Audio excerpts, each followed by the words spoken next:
Good. All right. It's great to be here. My name is Matt Walsh, as that's been already covered. Or as I'm known by many conservative college groups, the cheaper Ben Shapiro. I can't tell you how many times I've actually heard. I'll get requests and people will say, "Are you able to come to our college?" And I'll say, "Yeah, probably will do great, because Ben Shapiro couldn't do it." So, because I'm not Jewish, I know. Anyway, I am honored to be here and speak to all of you. I'm humbled by it. Every time I come to speak anywhere, I feel very unworthy of the honor. I know that probably most people in this room are better Christians and smarter people than me. Yet you're all sitting waiting for me to tell you something insightful. I'll see what I can do. I'm going to talk tonight about the central and foundational issues facing our country today. As they're commonly known, the quote-unquote social issues. And according to most mainstream conservatives, as you've noticed, these social issues are peripheral, they are irrelevant, not nearly as important as things like taxes and gun rights and whether NFL players are kneeling appropriately. And I think the way people look at it is we shouldn't worry about babies being killed or marriage being redefined or the family being destroyed or schools teaching our kids that women can have penises. We shouldn't worry about any of that. Those are all sideshows. The job of the modern conservative, especially in 2017, is not to fight over those things, but to be prepared and at the ready at all times to defend whatever Donald Trump just tweeted. That's our job. So if Trump tweets about dead babies, then we can care about dead babies. But if he tweets about the ratings on The Apprentice, then that's what we're supposed to care about today. I don't mean, of course, to suggest that the neglect and marginalization of social issues is something new. Of course it isn't. For decades, the left has had a stranglehold on these issues. All the issues surrounding marriage, life, and gender, because most of the people on the right are either too oblivious or too afraid to stand up and oppose them.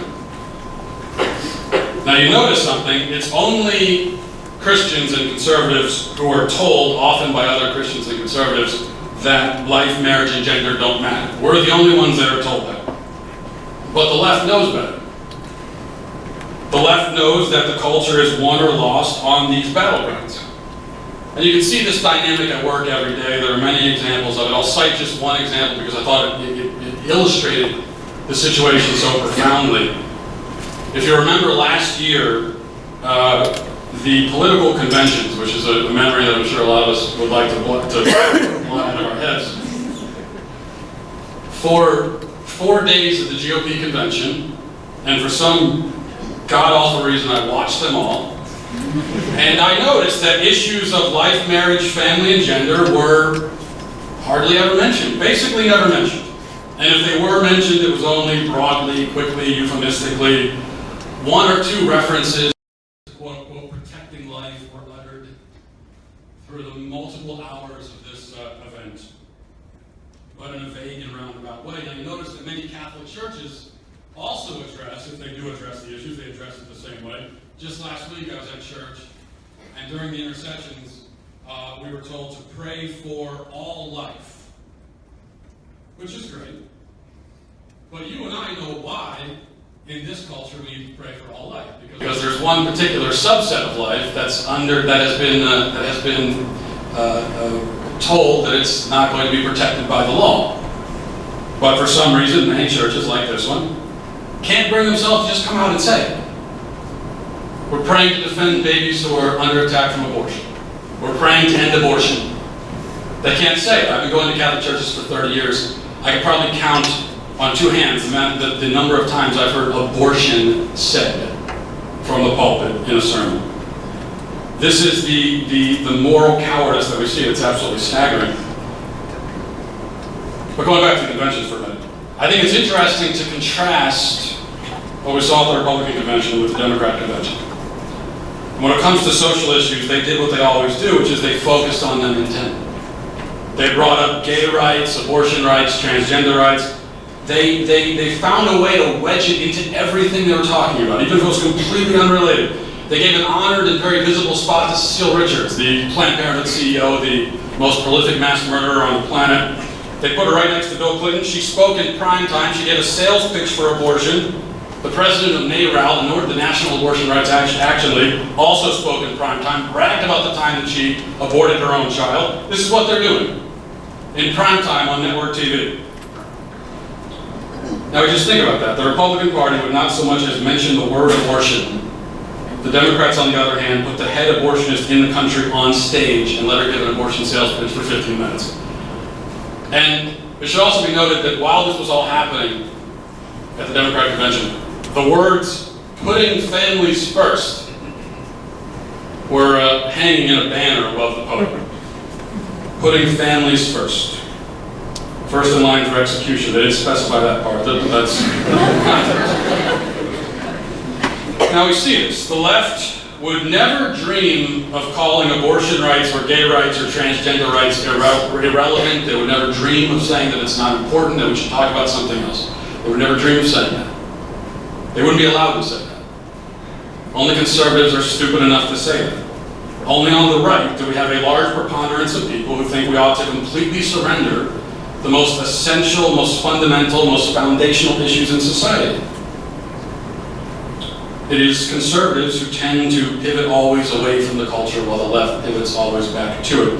Now, I do need to add a caveat to that part of it, because conservatives pivot away from, I should mention, important cultural issues, but they're more than happy to spend 13 months screaming about professional athletes who don't exhibit the proper posture during the national anthem. Now, that's the kind of thing we'll talk about. And we're going to boycott, and we're going to be so angry, and we're going to let you know how we feel. But you tell them that Planned Parenthood is chopping up dead babies and selling their parts, and they'll go, yeah, okay, that sucks, but what else is going on? Does anyone check to make sure the Starbucks Christmas cups are Christmassy enough? Again, it is the left that focuses on life, marriage, and gender. The question is why? Well, because they see something that I think many of us fail to see. When I say us, I mean Christians. They see that winning on social issues means winning the culture's heart and the culture's soul. And you have to do that first. You have to go for the heart first, and then you work out from there, seizing more ground as you go. Conservatives have, for the last several decades, tried the opposite approach, and it hasn't worked. They've tried to work to the heart by starting out on the fringes, starting with the economy, the Constitution, gun rights, free speech, immigration. Those are all important matters, but not a good place to start. Because the left just laughs and says, oh, you think you're going to make capitalists of the next generation, you idiots? We've already made them atheists and nihilists before they were 17. Making them socialists from here is not going to be that difficult. You're too late. It's no coincidence that an avowed socialist like Bernie Sanders became so popular in the young generation only after the left had won the argument on life, marriage, and gender. They worked on that for 40 or 50 years, and then they threw Bernie Sanders at us. The right is still trying to convert the youth through their pockets, while the left has seized control of their souls. Now, I think we should take a dive into the three big social issues of today: abortion, gay marriage, transgenderism. Examine what's really at stake there so that we can then get to why the left is focused on these issues. And of course, we have to start with abortion. As I know many of you know, abortion is the central battlefield in the culture war, because there are 1 million human babies killed by abortion every year, 50 million since Roe v. Wade. Across the world, there are 50 million abortions every year. So if you do the math, that means that since you guys were born, 1 billion babies, it's billion with a B, have been slaughtered by abortion the world over. So there's no greater physical threat to mankind than abortion. In 100 years, ISIS could not kill as many humans as the abortion industry does in 1 year. Abortion takes more lives worldwide in a year than the Nazis exterminated in the entire existence of the Third Reich. If you believe that unborn babies are human beings, which of course they are, and science leaves no room for debate on that subject, then you can't point to a single issue that's more urgent or a single threat more severe than abortion.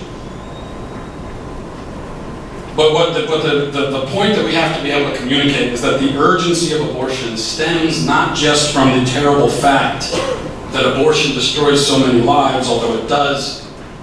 It also comes from the fact that the cultural acceptance of abortion undermines the sanctity of life, which means a country that legalizes abortion is a country that rejects the dignity of human life. So even outside of the massive staggering death toll, abortion threatens our civilization, destroys it, because it causes the people in our civilization to question and ultimately reject the basic and fundamental fact that human life is valuable, sacred, and meaningful. And if we're losing that argument, then we lose everything. We cannot hope to win any argument if we can't first communicate this fundamental fact that life has meaning, it has value, it is sacred.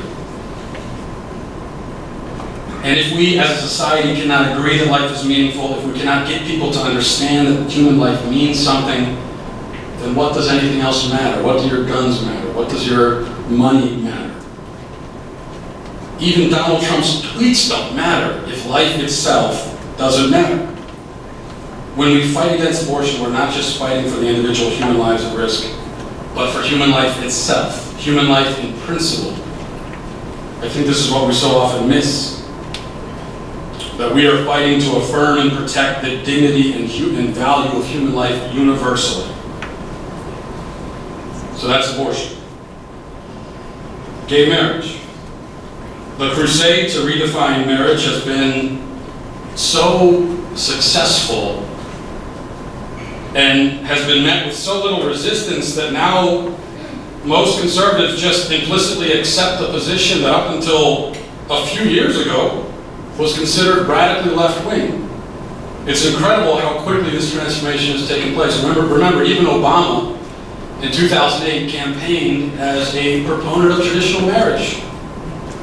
Some of the most profound and most direct affirmations of the sanctity of marriage have come from Hillary Clinton up until 2008. So why should we care about this sudden shift that's taking place? Well, I think it's simple. This is what we have to be able to convince people of. We've done a very poor job of it. Human civilization rests upon the family. The family is the nucleus of civilization. Without it, there can be no civilization. In order for civilization to exist, to survive, to thrive, it's necessary that men and women get together, have kids, stay together to raise them. There's a very basic argument that somehow we failed to make. We failed to explain that only that relationship between a man and a woman has the potential in principle to produce life. It's the only one. This is the gift that God has bestowed on the man-woman relationship. This is the responsibility, the power He has given it. Whatever else you can say about this extraordinary feature of the man-woman relationship, we must at least agree that this feature, that is the feature that allows the relationship to literally create a whole other person, sets it apart, makes it different. It's different, unequal, because it carries duties and abilities by its nature that the others do not. And for that reason, most societies up until recently gave a name, a special name to that relationship, and with that name came a special calling. They said these two creatures are married, and it's up to them to create a family and stay together to raise that family, slowly integrate them into the world for the betterment of society. Only one kind of relationship has that ability, so only the one kind needs that distinction. So people say, well, why can't a man and a man be married? It's because you don't need to be. We don't need you to be married. This relationship is fundamentally different. There's no denying that. And that was the logic that most every society until the last few years had accepted. So when we talk about the gay marriage issue, those few of us who are still willing to talk about it, what we're really talking about is the profound and unique importance of the nuclear family and how all of civilization rests upon it and is born from it. So we lost that argument. And so now we've lost the argument that life is meaningful, we've lost the argument that family matters. We move on to the next, transgenderism. The gender fight in America is not simply a matter of deciding which bathroom a man in a dress is allowed to use. Now, we insist rather logically that he uses the bathroom that matches his anatomy.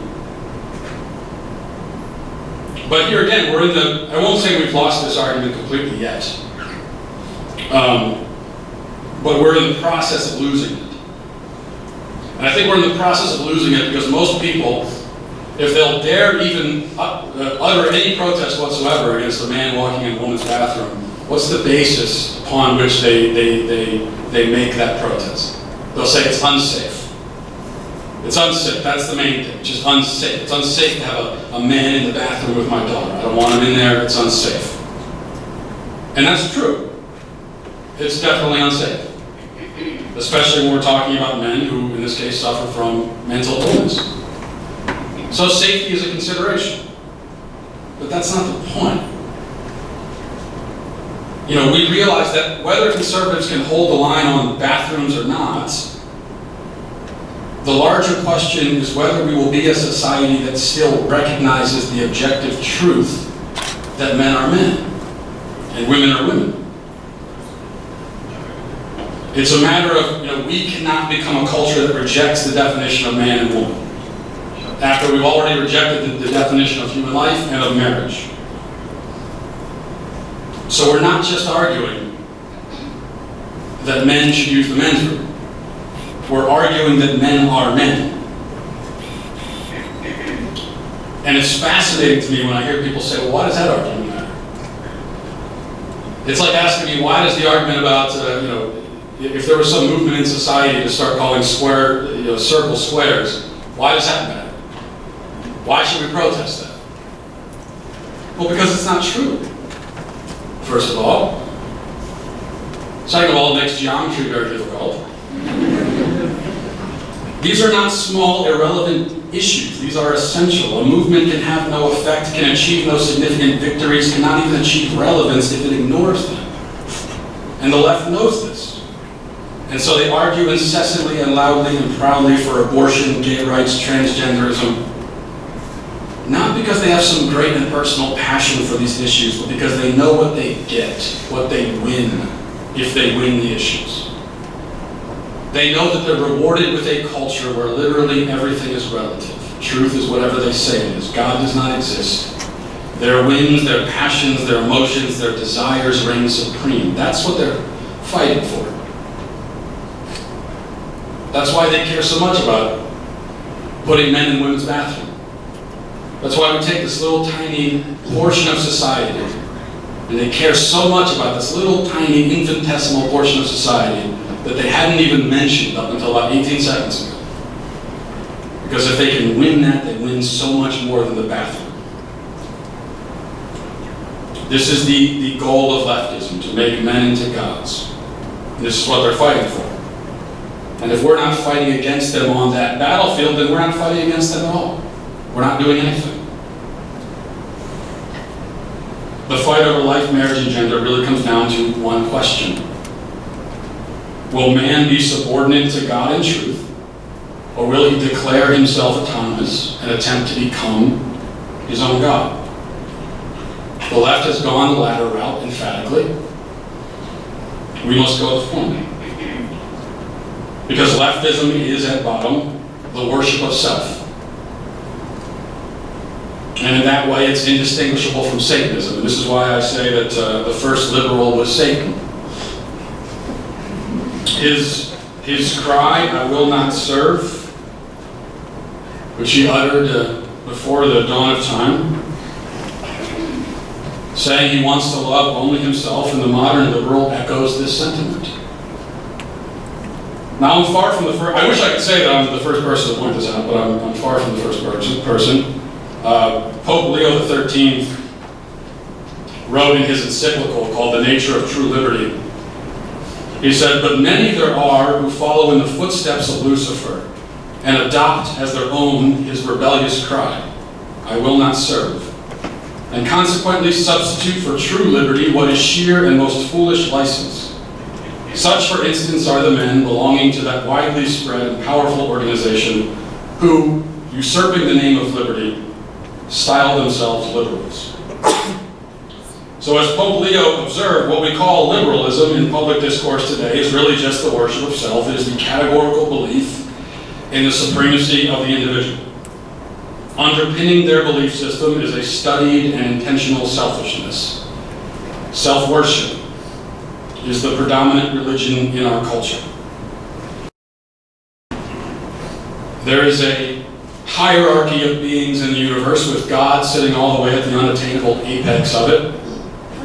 But when God is dethroned and the existence of all heavenly and spiritual entities are denied, suddenly human beings are left at the peak of the pyramid. Now we are the pinnacle. We are the only ones deserving of worship. We should adore and praise ourselves, simply because we are ourselves.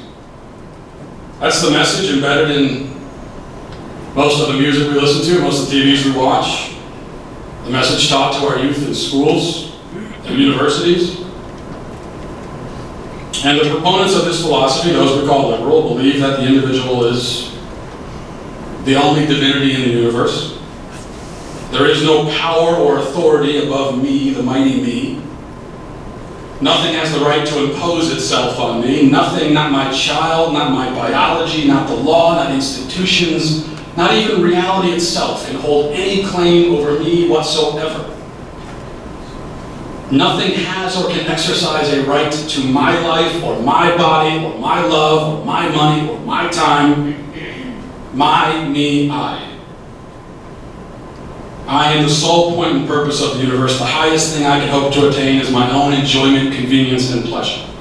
There is no truth outside of that. There is no God beyond myself. This is the mantra of the liberal and of Satan. But of course, the trouble is that when we live in a society where everyone is a god, it can get a little crowded sometimes. So it should be noted that according to the dictates of our culture, we generally allow every other little god to exist in their own bubble of self-gratification and self-worship, and we stay out of the way. We don't interfere with what we're told we're supposed to do. And we say that, yeah, it's best if you bump into each other to be polite, so we don't get into a battle of egos.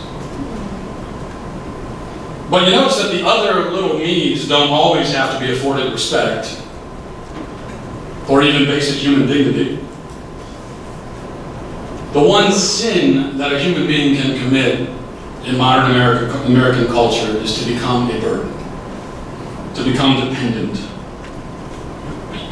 The moment they ask us to change, to give, to serve, to love in any sort of active way, is when, like that, they turn into a parasite.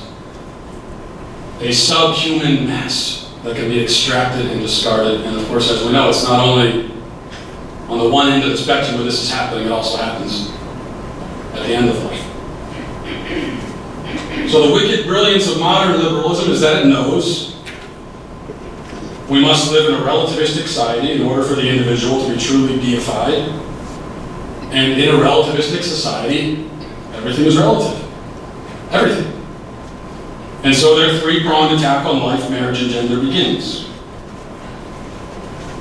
The liberalism of today can be defined by its single-minded insistence on defining and redefining everything. It will leave nothing alone. It cannot stop. It cannot stop. It will never stop. It will never get to a point. A lot of people saw the transgender thing happening early on, and they said, well, this is a silly issue. It's just a fad. It's not going to go anywhere.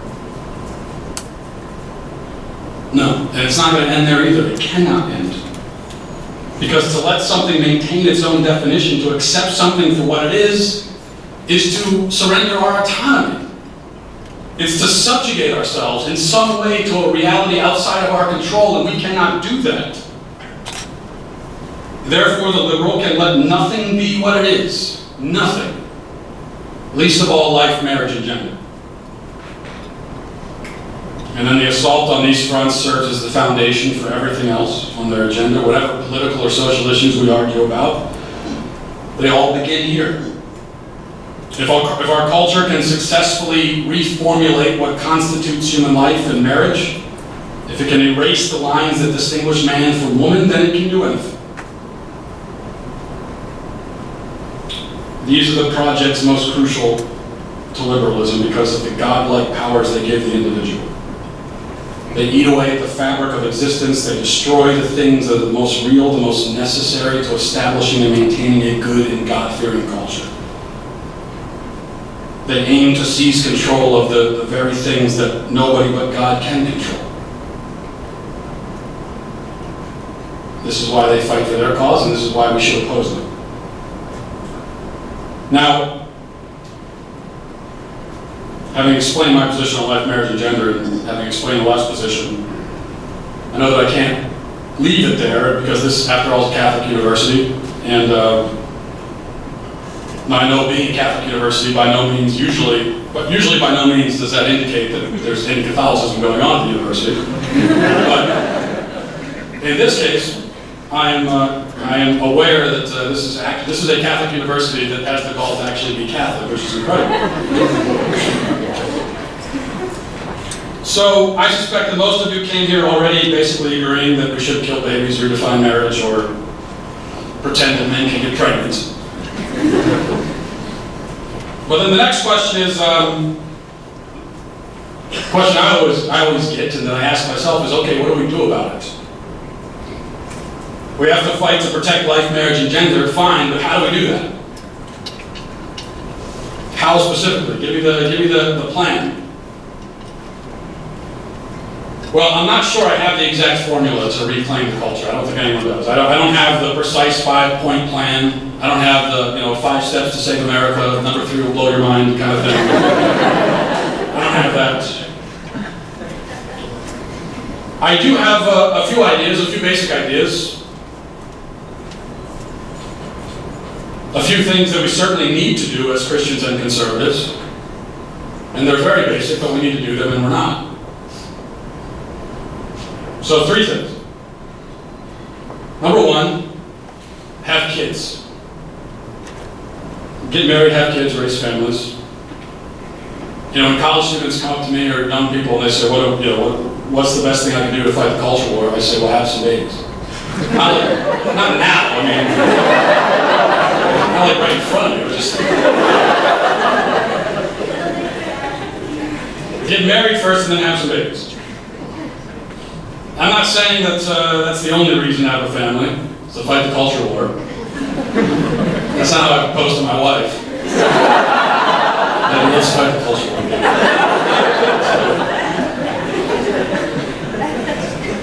But it surely is the case that we're doomed as a society, if as a society we are doomed if Christians don't have kids, and lots of them. Nobody else is having kids in the country, so if we don't, we're just going to go extinct anyway. But, which maybe wouldn't be the worst thing in the world, but it's a joke. It's a joke that undermines everything I just said. But beyond that, it's up to us to raise a generation that will be better than us, and I think that this is a long-term generational struggle. It took us generations to get to this pitiful point. This is why I always get a kick out of it when older people blame us, and I'm saying us, I'm lumping myself in with you guys. Because I'm 10 years older, I think I'm still. Are you guys millennials? Yeah? No? Okay, you have no idea what you are, basically. Okay. Here's something. Hey, we're all just people, okay? But I think I get a kick out of it when older people, they blame us for everything wrong in society. When we just got here, So it's like they're passing off their car to us and it's already on fire and they blame us for, hey, what'd you do to my car? So it took us generations to get here, it's going to take us generations to get out of it. And so I know my most important job, I have 3 kids right now, and my most important job is to raise them in the truth, and that's not an easy job, especially in this culture. We have to literally create a God-fearing society. Create it, so get to work. Number 2, we have to engage and withdraw. Now the engaged part we all get. We have to engage the culture, we have to be public about our views, we have to be vocal, even if it means sacrificing friendship, sacrificing job opportunities. We have to stand and be counted, we have to be beacons of truth and light, we have to get into the thick of it and fight the battles. But the part that we miss is we also need to know when to step away. Because we have to protect our hearts and our souls at the same time. We have to see to it that we don't become exactly like the things we're fighting against. And sadly, there are many powerful forces in our country that want to pull us into the collective and make us one with it. So most of what we see on TV is designed to do just that. Most of the music people listen to, the clothes they wear, even the way they speak to each other. It's all designed to communicate and facilitate conformity. Physical, moral, spiritual conformity. So I think as Christians we should not conform. We should be different. We should not watch much of what other people watch, or listen to what they listen to, wear what they wear, speak how they speak. We're not putting ourselves above other people. We're not hiding from the world. We're standing apart from it like we're supposed to. In order to be beacons of light, we can't be blended in with everyone. We have to stand apart as a lighthouse. People can see us. That's different. I can emulate that. And this is a huge challenge for me, I confess. I often look at my life and I say to myself, okay, what if I were not a Christian? What if I weren't Catholic? What if I were a liberal atheist? Would my day-to-day life really look that much different? How would it really look different? If somebody were to come into my house or just watch me walk around for an hour, they didn't know anything about me, would they assume I'm Catholic, or would they think, well, he's just like everybody else? And I think, no, in my case, it would not look as different as it should. Especially considering we live in a heathen culture where a Christian, if he is to act as one, must necessarily act very differently from the average person. I don't act differently enough, and so my ability to be a force for good is compromised.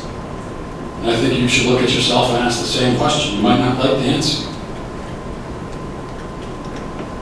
Number 3 is the most neglected step, of course, the most obvious one, it should be anyway, and that's to pray.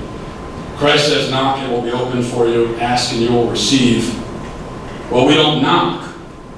We don't ask. There's that passage in James, which was, I think, was written for us. It says, what causes fights and quarrels among you? Don't they come from your desires that battle within you? You desire, but you do not have, so you kill. You covet, but you cannot get what you want, so you quarrel and fight.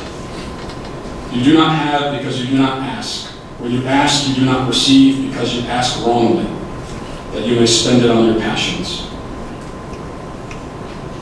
And I think that's us. So the third step is to ask. Ask for God's healing of this culture. Ask for renewal. I don't know if He's going to give it to us in the way that we have in mind, but I know He certainly won't if we don't ask. So then what about when all that is done? Everybody wants a plan B after that. They say, okay, well, let's say I fight these cultural battles, I speak the truth, I argue my case, I live my beliefs, I do all that stuff, I pray. What if I do all that and it doesn't work? What then? What do we do next? If we can't win, if we can't convince everyone, what are the next practical steps? Well, there is no next step. There is no backup plan. And this is it. This is all we can do. Come what may, we have to accept that. You know, we sitting in this room are a small and outnumbered force, and we have to accept that reality. Anytime you say that to people, they say, oh, you're being pessimistic. No, I just have my eyes open. I'm just looking. The odds are against us. We have to acknowledge that and embrace it.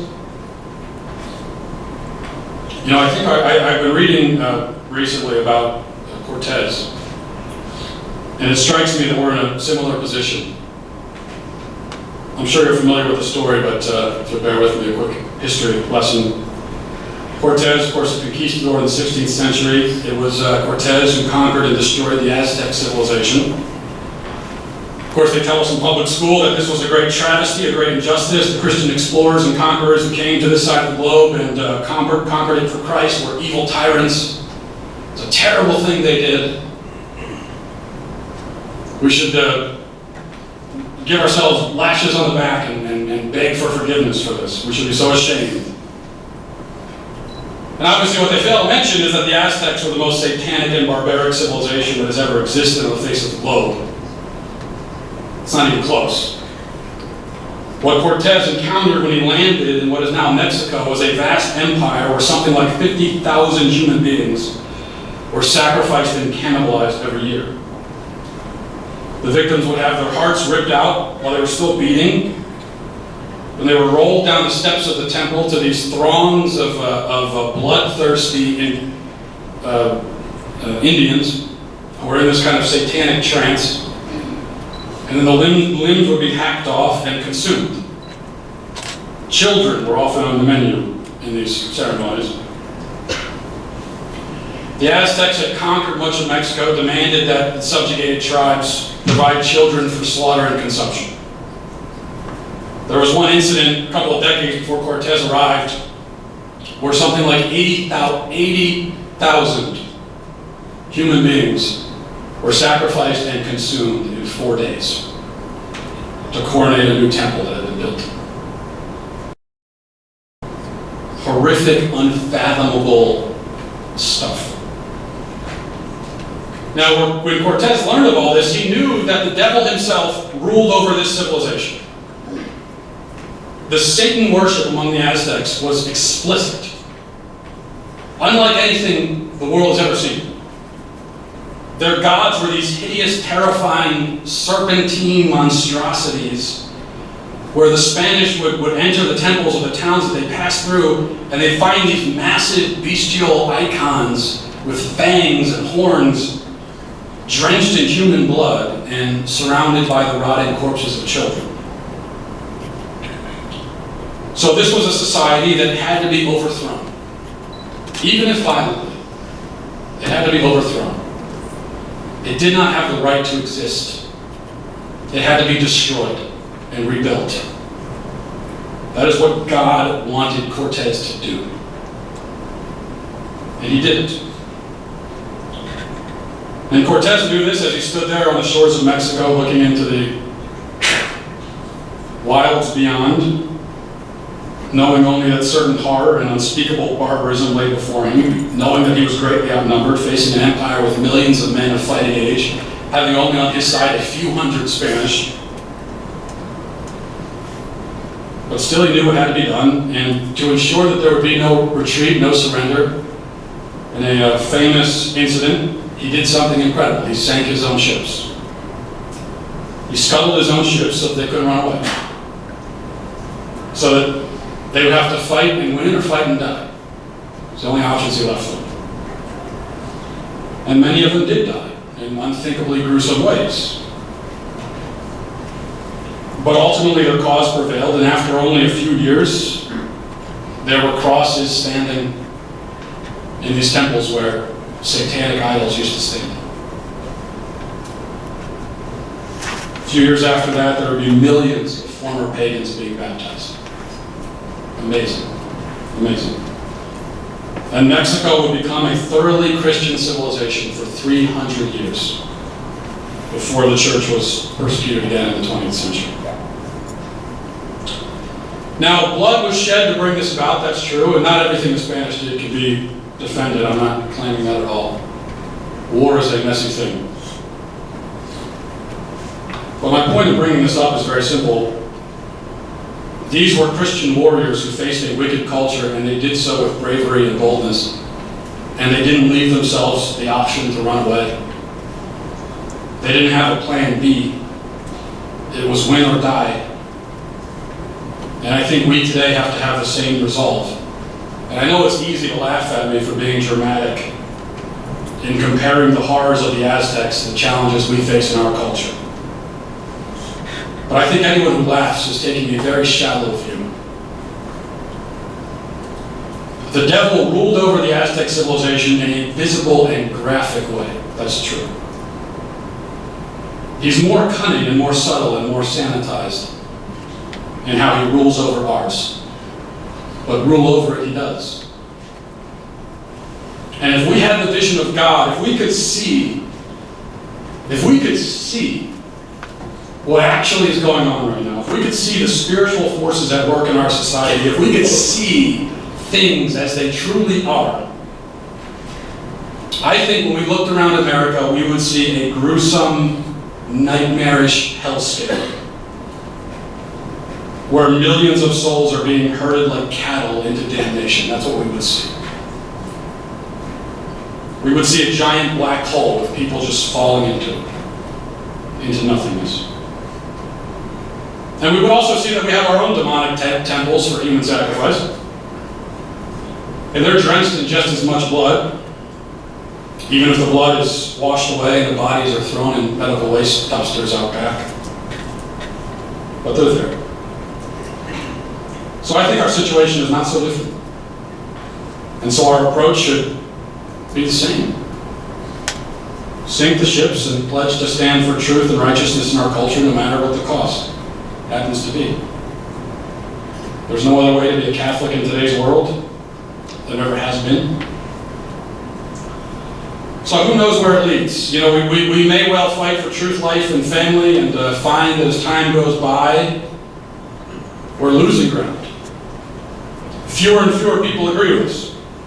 We may find that this estrangement, this alienation that we feel in the culture only grows deeper and more severe. Maybe not, maybe it'll go the other way, but I can't make that promise, nobody can. And if it doesn't get better, then what then? Well, we just keep going.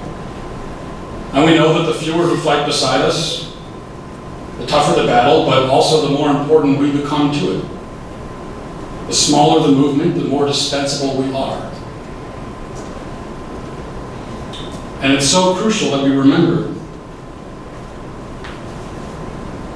that we exist for truth, for no other reason, not to make friends, not to be admired, not to be successful, but just for truth. So if there are 7,000,000,001 people on earth and 7,000,000,000 turn their back on the truth, leaving just you standing there alone beside it, there's no reason to feel discouraged. Because it's the 7,000,000,000 who are lost, not you. The truth didn't suddenly become less true just because fewer people are speaking it. Reality can't be adjusted to suit the whims of the mob. So no matter how numerous and loud and overwhelming the mob becomes, all we can do is stand fast, knowing that we're exactly where we're supposed to be. We're on the right side, even if we're standing there alone. All right, that's going to do it for me. Thanks, guys.